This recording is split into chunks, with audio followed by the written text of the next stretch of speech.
flooding. Do not drive.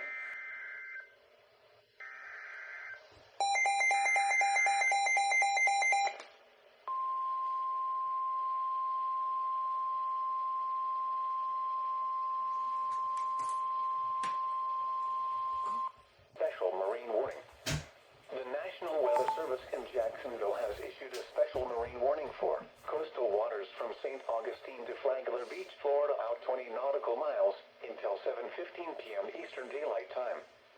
At 6:46 p.m. Eastern Daylight Time, a strong thunderstorm was located near Palm Coast, moving east at 40 knots. Hazard: wind gusts 34 knots or greater. Source: radar. Impact: small craft could be damaged in briefly higher winds and suddenly higher waves. Locations impacted include Beverly Beach and Palm Coast. Move to safe harbor until hazardous weather passes. If your vessel is caught offshore, immediately secure for heavy weather. Ensure all crew members are wearing USCG-approved Type I life jackets and non-essential crew are below decks. Deploy jack lines and harnesses if available.